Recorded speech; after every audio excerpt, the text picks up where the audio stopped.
So thank you so much, everybody, for coming along today to our Friday online talk with the De Morgan Foundation, More Than Society Beauties, the Women in G.F. Watts's Portrait. And it gives me great pleasure to welcome Dr. Stacey Clapperton, who is the curatorial trainee at the Watts Gallery Artist Village, who is going to give us this talk today. Welcome, Stacey, and thank you so much. Hello, and thank you, Sarah, for the introduction and for inviting me along today to speak to you all. Thank you to everyone who is listening and giving up their Friday lunchtime. It's been a very strange year, and unfortunately, I haven't been in the gallery able to speak to the public since before lockdown. It's definitely the part of my job that I'm missing the most, so thank you for this opportunity. And so I'll begin with a brief overview of the artist, G.F. Watts himself, and his work for any of those of you in the audience who are less familiar with him. And here he is, the man himself, painted by himself. George Frederick Watts painted his self-portrait throughout his career, and at Watts Gallery Artist Village we have the most comprehensive survey and complete series of these works.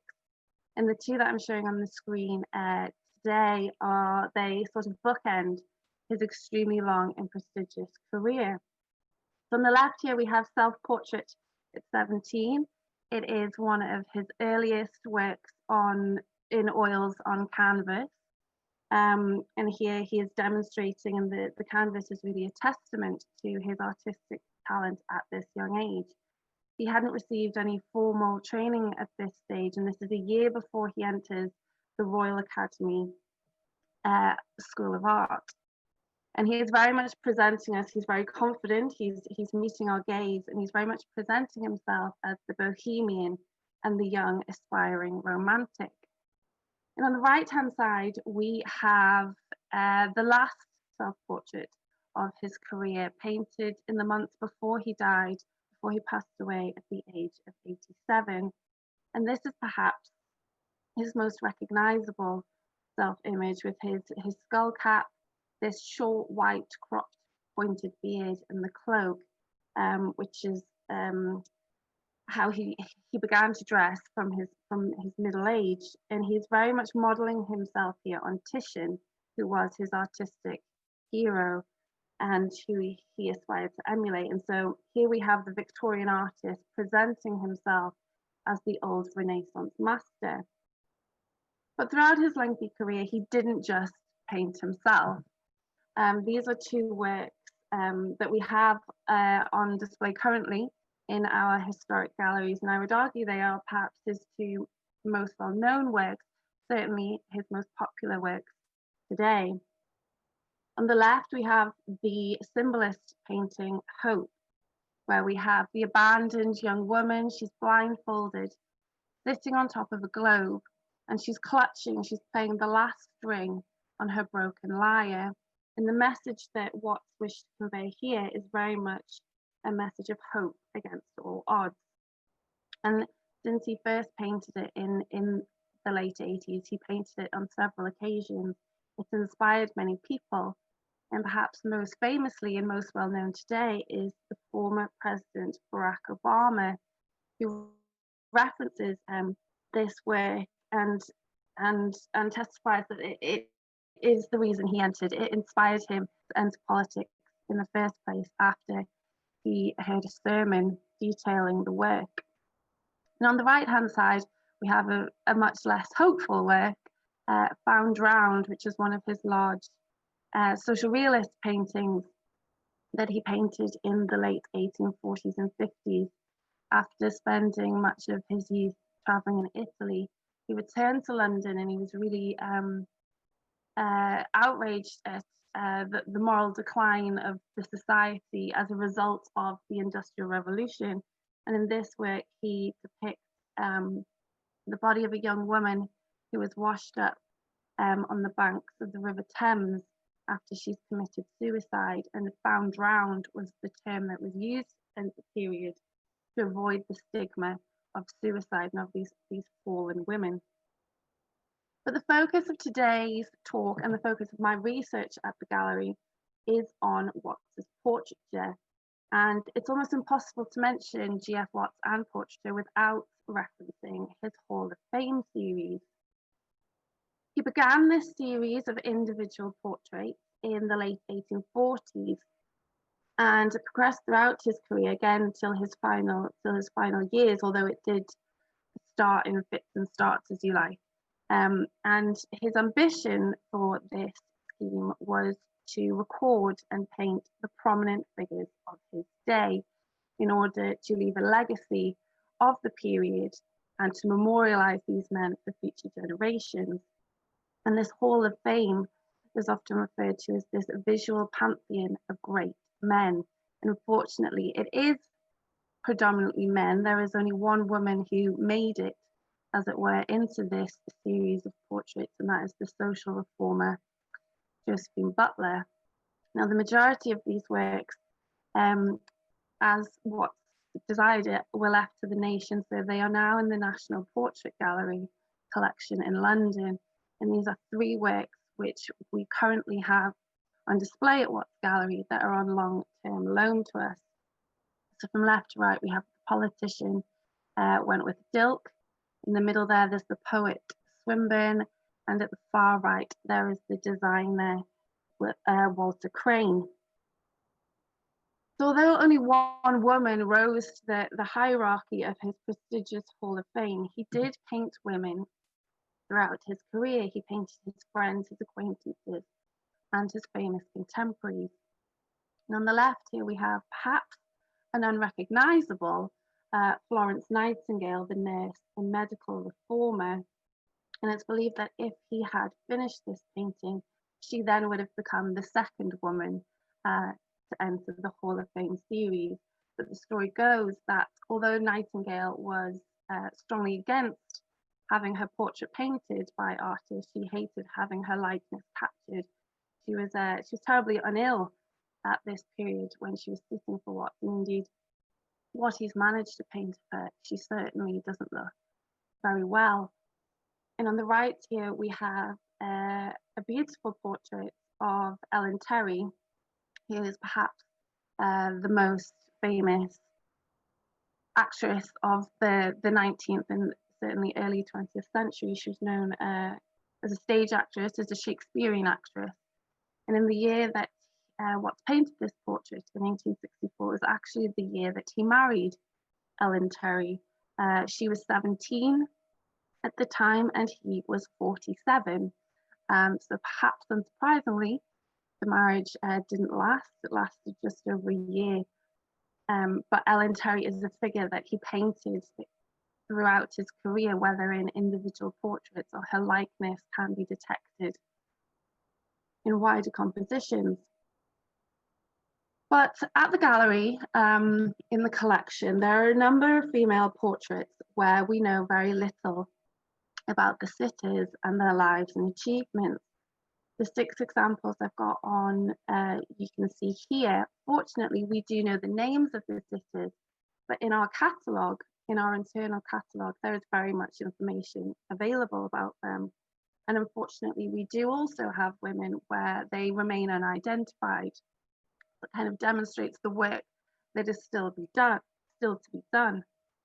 And when I began at the gallery last September, my role, I was an early career research fellow as part of the Collections Online project. And so over the next 2 years, we will be developing this catalogue. We will be improving our catalogue records, and they will be freely available for everyone to search online. And I was very much tasked with improving the portraiture collection. And when I began searching the collection, and especially looking at the female portraits, the little information that was there, a trend began to emerge and develop that I couldn't really escape. And hopefully this is what I'm trying to demonstrate on this slide, and you can see that's where the title of today's talk comes from.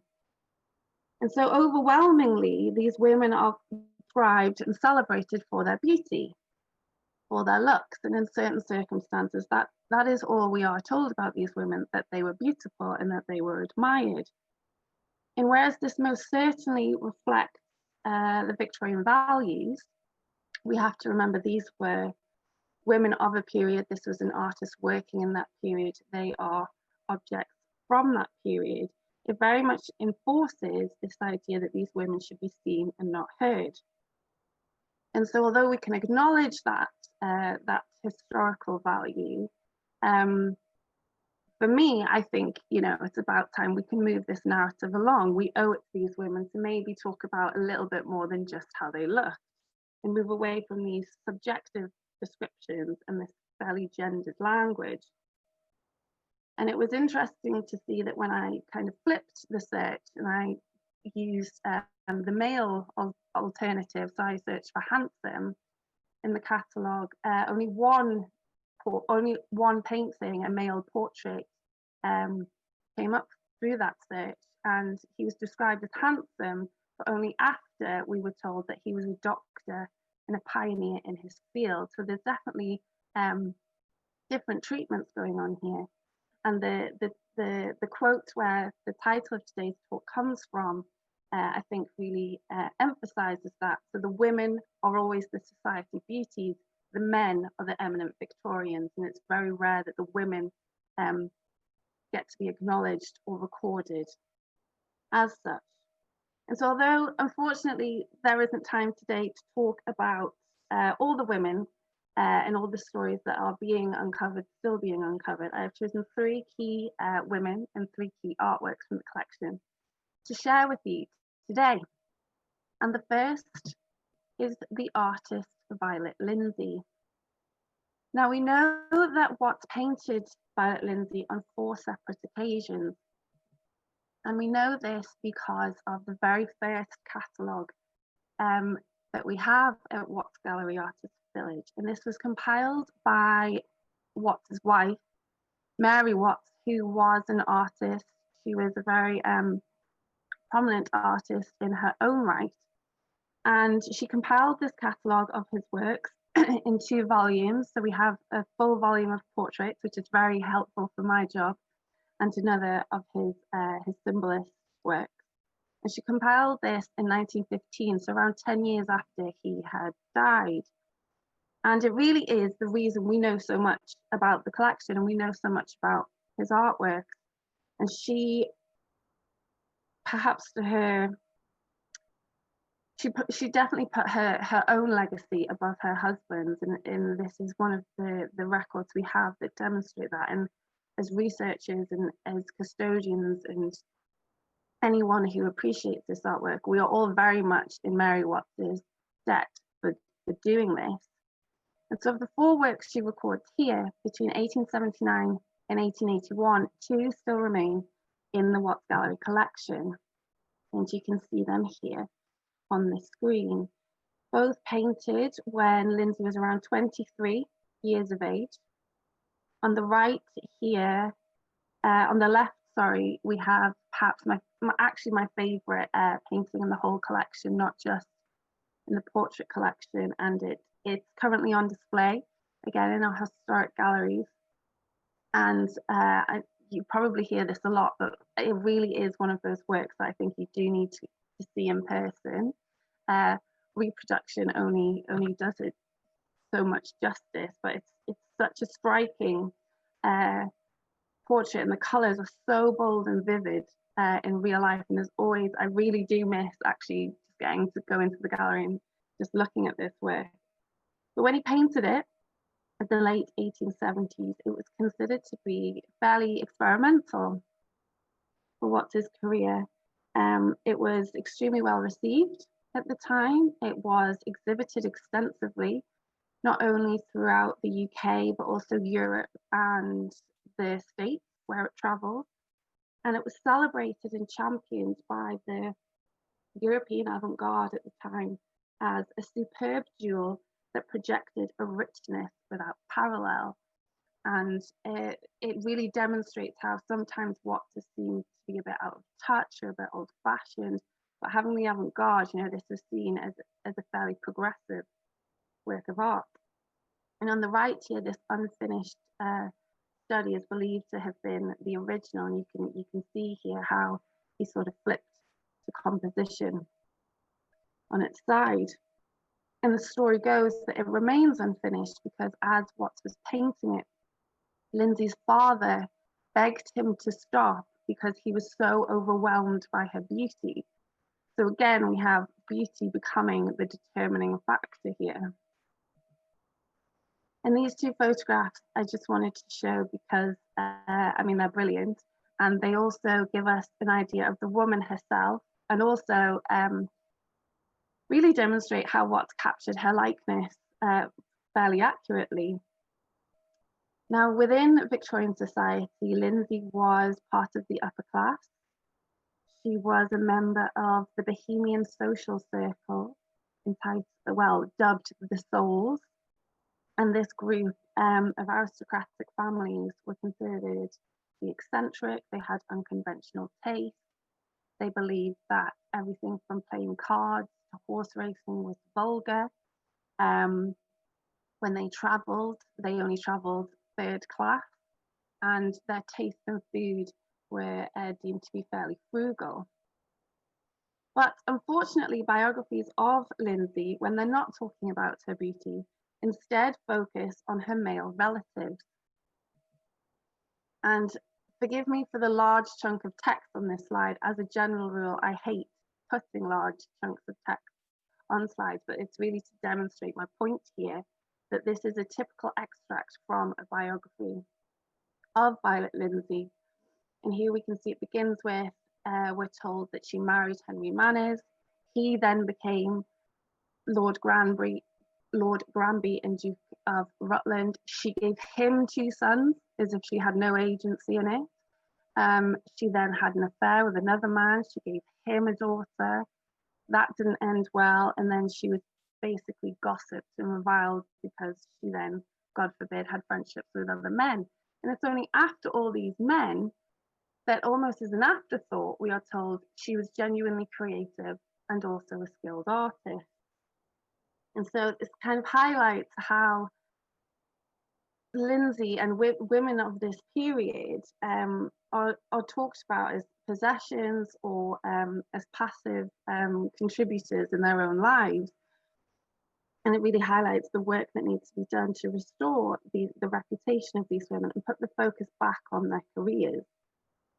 As Lindsay was an artist, that is how she spent her time, and she was a very serious artist.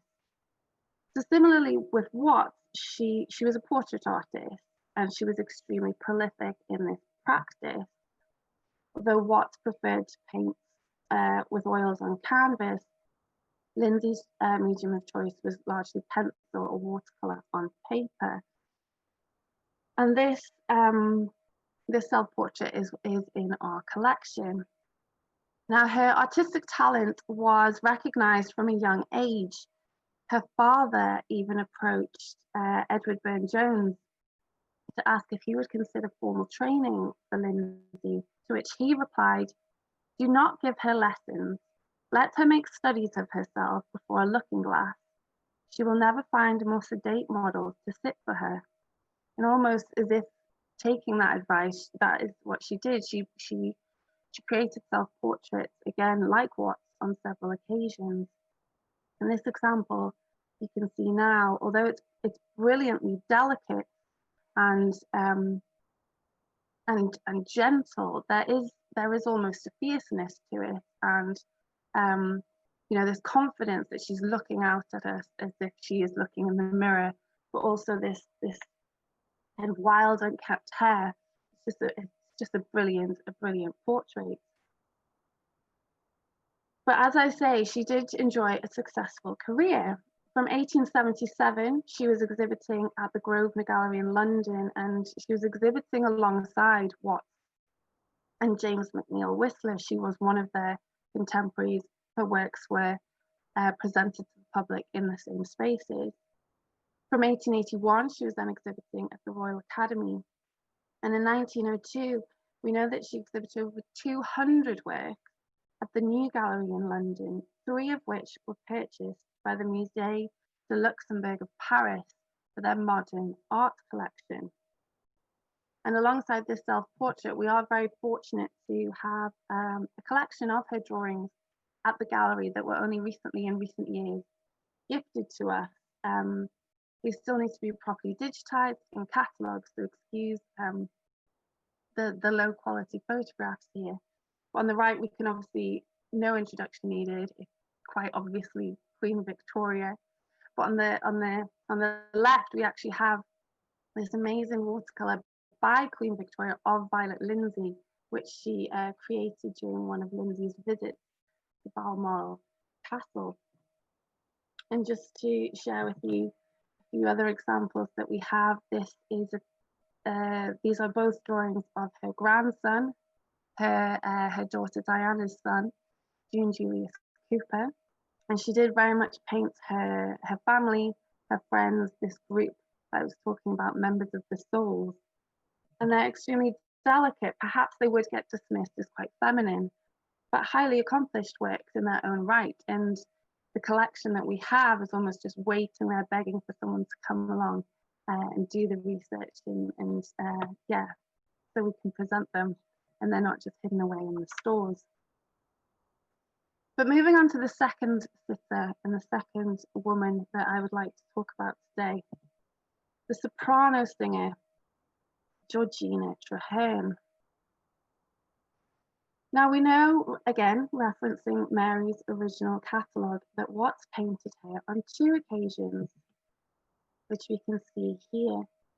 The work on the top was owned for a long time by Georgina herself, and the work on the bottom here is the only one that remains in Watts Gallery today. And it depicts a 20-year-old Georgina Traherne, and here you can see the canvas in its frame, safely tucked away in our picture store for the time being. I very much hope that she'll be back on display soon, because it is just a brilliant and fairly unique portrait, just to show you closer detail, so you can see the texture and the brushstrokes, the paint handling of the work.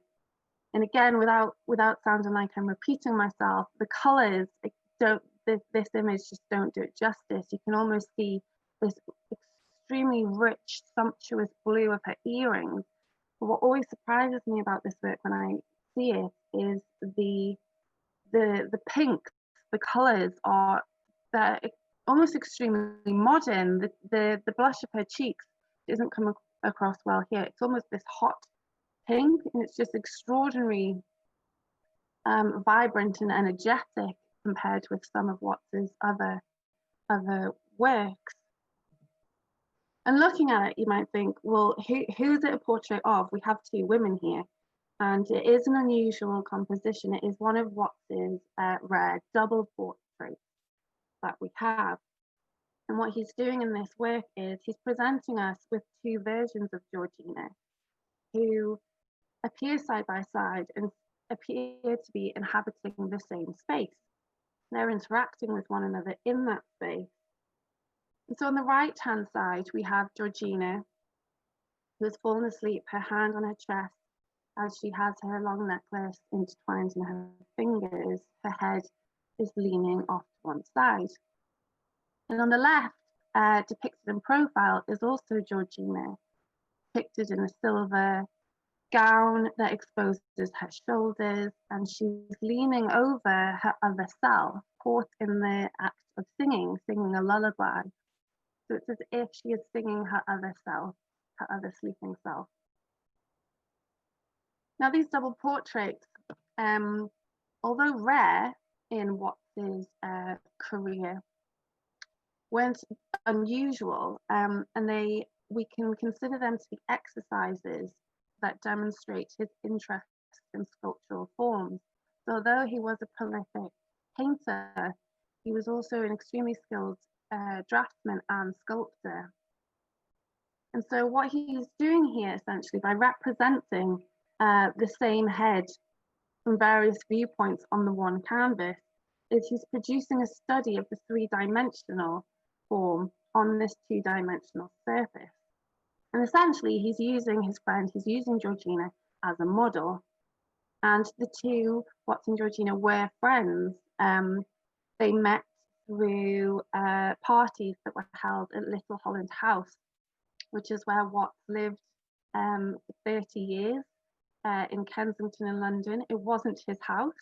It was the house of his friend, the princess, and he was invited, as always seems to be the way with Watts, he was invited to stay for a few days, stayed for 30 years, and he was very much an artist in residence. He had his studio and this kind of studio picture gallery based at the house, and it became a hub of activity. You know, all these prestigious, prominent people of the day, politicians, artists, writers, all gathered at Little Holland House. And Georgina, as an aspiring young singer, found her way into this circle, and she gave performances to those who attended. And they seem to have a fairly affectionate relationship in letters that survive. Watts refers to her as his bambina mia. But unfortunately, their friendship was short-lived, and Georgina's time at Little Holland was short-lived due to an incident that happened in Watts's studio that is very much seen as the beginning of her fall from grace, as it were.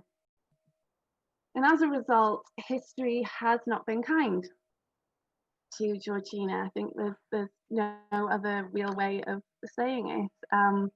When I began looking into her, you know, you look for the biographies, you look for the autobiographies, and on the right, I was so shocked when this came up as a record in the British Library catalogue. A monkey among crocodiles, Georgina Weldon, a disastrous Victorian, which still strikes me today as incredibly insulting and just a disgusting title to have for anyone's biography, especially a female's biography, just to, you know, define her life as disastrous. And then on the right, what I'm hoping and assuming was the later edition, the title was changed, hopefully due to some severe criticism, to the slightly less patronising A Monkey Among Crocodiles, The Life, Loves and Lawsuits of Mrs. Georgina Weldon. And the other main biography of her is entitled Stormbird, The Strange Life of Georgina Weldon. So she's a monkey and she's a bird. And in all the biographies that you find of her, they're incredibly critical. You know, she's not described as beautiful. She's actually described as not beautiful. She's described as egotistical, unlikable, and yeah, these biographies very much focus on the salacious side and the scandals that unfortunately she found herself in, and that you could argue she generated for herself. And as I mentioned, this incident that happened at Little Holland House in Watts's studio, it was believed to be that she was expelled from the house after carelessly using Watts's studio when it was vacant to meet one of her suitors whilst betrothed to another. And it's believed that it was actually her future mother-in-law, that was the one that walked in and found Georgina with another man. And so after this fairly public expulsion from the Little Holland House circle, this is again seen as the moment her social position began to weaken. But she very much remained in the public eye until her later years, although not always for positive reasons. She married in 1860, although her husband, Henry Weldon, refused to allow her to pursue a professional career as a singer, and so she was always reduced in a way to performing in amateur productions or at charity concerts. It was, needless to say, a very unhappy marriage. It was a childless marriage. And by 1869, Georgina was establishing an orphanage at her home in the aspiration to form a national training school of music for children. So she was using her musical talent and trying to do good with it. But by 1875, things take quite a surreal turn. It's believed that her husband was growing impatient with the orphanage scheme and her growing interest in spiritualism. which is a nice tie in there with the De Morgans, who were also spiritualists. And as a result, he tried to get her admitted to a lunatic asylum. The stories about this are just horrendous. She had to see several doctors. The husband persuaded them to declare her insane. And the story is that these guards and these doctors come to the house ready to take her away. But she manages to escape them, and afterwards she presses charges for assault. She goes to the law courts.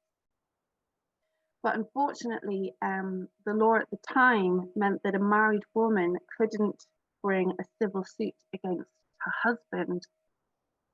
But by 1882, and largely due to Georgina's efforts, the Married Women's Act, the Married Women's Property Act, was passed, which meant that women could bring civil suits against their husbands. And she didn't stop there. She didn't stop with her husband, who she succeeded. She won damages. She then filed 17 separate lawsuits against all of those who were involved with trying to get her admitted to an asylum. And as a final act of defiance and asserting her own story in her own words, she published her account, which she titled "The History of My Orphanage," or the alternative title is "The Outpourings of an Alleged Lunatic and How I Escaped the Mad Doctors." I think is possibly one of my favourite titles for a biography, and certainly should knock Stormbird and Monkey Against the Crocodiles off on any searches that you try and find for her. And although there was other scandals and other downfalls in her life, I recently came across a description that because of this effort with the Married Women's Property Act, she's been described as a prototype Pankhurst. I think is for this achievement alone is how she should be remembered, and how her life certainly shouldn't ever again be defined as disastrous. But moving on to the final sitter that I want to talk about today. Here we have the theatre producer, Lady Archibald Campbell. And as far as we know, referring to Mary's catalogue one last time today, Watts only painted her on this single occasion. And if we look at the description that Mary writes here, we are told that Janie Savilla was the youngest daughter of James Henry Callender and married in 1869 Lord Archibald Campbell, their son Niall Dermid, being now the present Duke of Argyll. So once again here, all we are told about this lady is that she was the daughter of a man, she married a man, and then she gave birth to a man, and that's all we are told about her career. But there is definitely, I show you, much more to it than that. And so here we have her on the left. The dating of this work, we aren't certain. It's dated between, we estimate, 1860 and 1869. So she could be between anywhere the ages of 15 to sort of 20 here. And without contradicting myself by bringing a male relative into the frame in order to introduce her story, as an aside, this portrait of her father, George Douglas Campbell, is one of the earliest artworks that entered T.F. Watts's Hall of Fame series. And it's possible, although I need to search more into it, that these were painted at the same time. But Janie Savilla Callender, to give her her maiden name, was orphaned actually at the age of 4, and it's this man who adopted her. She became his ward. And just to show you, again, some close details of the work, so you can see the paint application.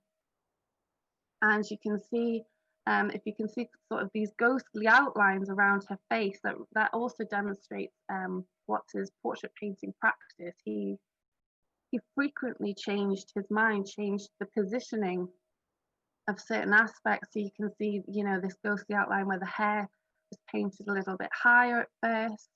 If you look where the nose curves round into the eye socket, you can see that the forehead was slightly further forward. And what I love about this painting, although it's not intentional, is this discoloration that appears around her nose and mouth, because I think it really adds to this atmosphere that this is, you know, an incredibly fed up young woman. She seems completely unimpressed at all that she is sitting for, you know, their generation's most popular portrait artist, and it's almost like she's huffing, like she's so incredibly fed up. She just wants this sitting to be over with. But that isn't intentional. That is how the background, the paint has discolored slightly. And just to demonstrate this vivid green was also a frequent characteristic of Watts's portraits as a background colour. Here it allows the contrast between her pale complexion, which almost gives this impression that she's glowing. But it was also used on several occasions to evoke nature in a connection with the natural world. And that brings us on quite nicely to her career and what she went on to do. So she marries in the 1860s. By the 1870s, she's moved from Scotland down to London. And by the 1880s, she's really made a name for herself. She appears in newspapers and publications, affectionately named Lady Archie, and she was an extremely well-known and popular figure in London society. And this is due to her production and her staging of open-air performances that she arranged in collaboration with the leading architect of the day, E.W. Godwin. And I'm aware, and apologies that these aren't the best quality photographs, but hopefully they give enough of an impression of what these open-air performances looked like. The pastoral plays, as they became known, and in collaboration with Godwin, the two created the pastoral players as a form of society. So here we can see performances in the summers of 1884 and 1885. We have Shakespeare's As You Like It, and we have The Faithful Shepherdess. And they literally just took place outdoors in the nature, using the trees, using the landscape as it was found, and the performances were worked in around that. And this is very much part of Lady Archibald's ethos in a way, and what she championed is this uniting art and nature together. She wrote and she published on this, that is how you achieve the greatest harmony. And alongside, you know, directing, producing, stage managing these productions, she also acted in them. So she is the lady that you can see on the left in the chariot. She is also the lady that you can see on the right hand side here in the lower picture in the foreground. And here is a much clearer image of her in costume. And these performances became the talk of the town, and they really were a highlight of the summer season. They were held in the woods of Coombe Warren in Surrey, but they were very much considered to be a fashionable outing for the London elite, especially the aristocratic and artistic elite. And it's documented that among those who made this pilgrimage and who attended were Oscar Wilde, James McNeill Whistler, and the Prince of Wales himself, which just demonstrates how popular and how prestigious these performances were. And I think it's a real testament to what she achieved and the career she forged for herself, that if we just looked at Mary's catalogue, we would never have known anything about. And so, conscious of time, I'll wrap up there and I'll conclude, and hopefully with these 3 case studies that I've shown, demonstrated that there's so much more to these artworks and so much more to these women than just being beautiful, than just valuing them because of how they looked. And with some digging and some research and some rewriting of catalogue, we can reassert these women's identities and challenge perhaps dominant or lasting narratives, and really celebrate who these women were and what they achieved. And thank you. I'll end there. Thank you very much for listening. Stacey, that was absolutely fantastic. Thank you so very much for putting that together for us, and for picking these 3 portraits in particular to go through and illuminate the life stories of these women. Thank you so much. Thank you.